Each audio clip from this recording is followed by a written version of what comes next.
Hey guys, in today's Battle for Azeroth guy is going to go over the importance of island expeditions and warfronts.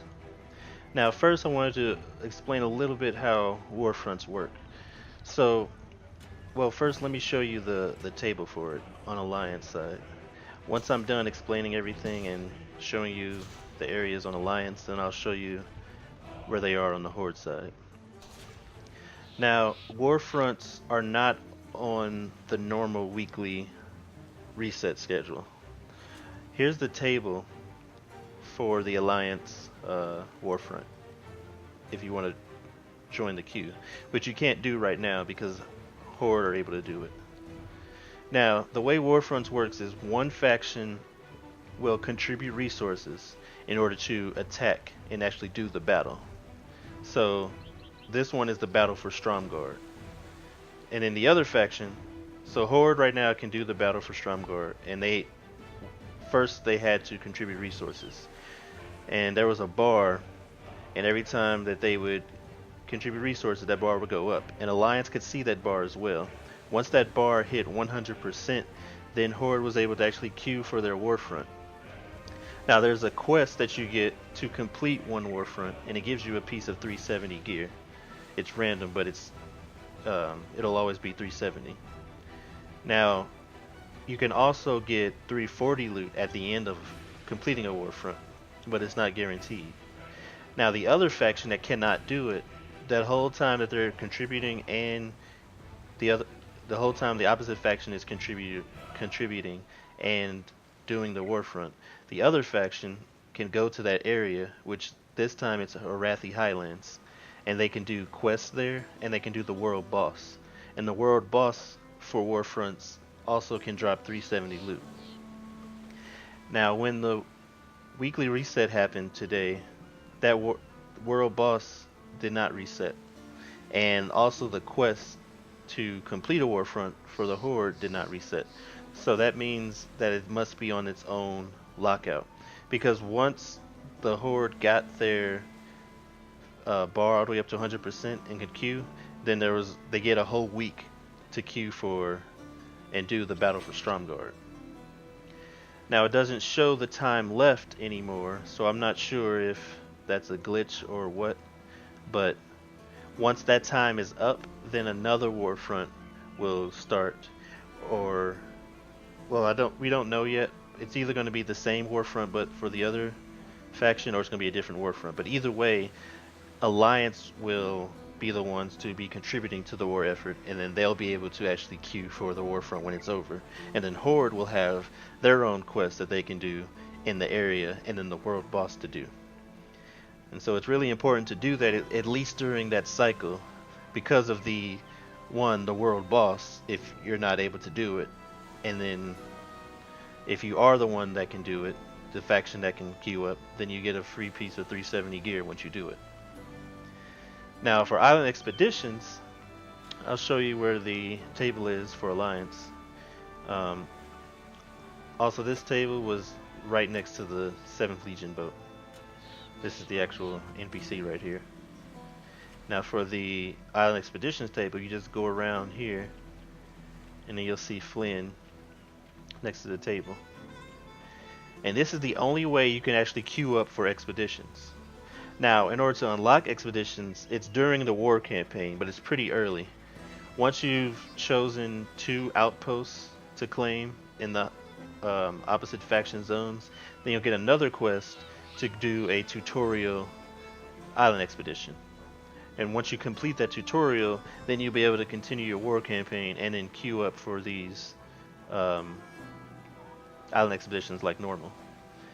Now, there's actually a weekly quest. If you look at Flynn, he has a question mark. Now, you don't have the quest in your log, but he'll tell you to return after you're aiding the Alliance.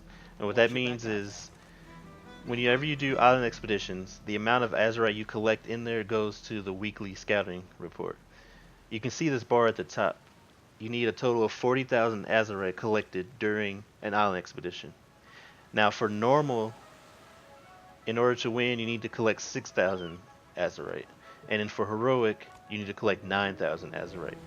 Now, I have not done mythic or PvP But if it goes just like normal heroic, then that would be 12,000. But I've always done heroics, and if you win, you need to do 4 heroic island expeditions, and then you can do 1 normal, and that'll give you enough to um, get the 40,000 that's needed. Now, the reason why you want this is you get 40 or 2,500 AP for your Heart of Azeroth for completing that weekly quest, and you also get 1,500 rep for your War Campaign faction. For Alliance, it's 7th Legion, and then for Horde, it's the Honor Bound, and that's every week you can do that. So it's really important, and some people don't realize it, and I'm not surprised because one, you can only see this. You don't have the quest, and you can only see this from the table, and you can only queue up for Warfronts from the table. So I just wanted to make sure people knew that. Now I'm going to show where the tables are on the Horde side. Now on the Horde side, if you go down to the docks, the flight path near the docks down here, Port of Zandalar, just go down the steps, and then the Warfront table and Portal Trainer is over to the left when you go down the steps. And this is also where while you're contributing, all the NPCs are to contribute resources, whether it be gold, war resources, crafting, objects, anything. And here's the war table.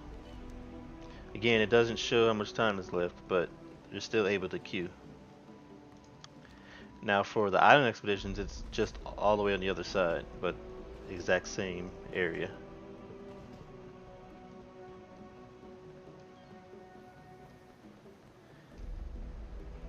And then just like the Alliance, there's the table and the NPC to turn the quest in once you finish. So just to recap the video, you want to do island expeditions every week because you can get 2,500 AP and 1,500 rep for your War Campaign faction. And 2,500 AP is always going to be useful because every week the requirement to level up goes down, not how much AP you get. So 2,500 AP is still going to be 2,500 AP at the end of the expansion. And then you want to do Warfronts, again, it's not on a weekly cycle, it's on its own cycle. So you'll have to check how much time is left whenever it actually is being displayed, and make sure that if you're the faction that has the zone, to do the quests when they're available and do the world boss. And if you're the faction that can queue up to do the battle for the Warfront, make sure that you do that at least once so you can get your 370 loot, and then you can continue to queue up in order to get 340 loot. Well, a chance at 340 loot. I hope you found this video useful, and if you did, please like and subscribe. And as always, thanks for watching.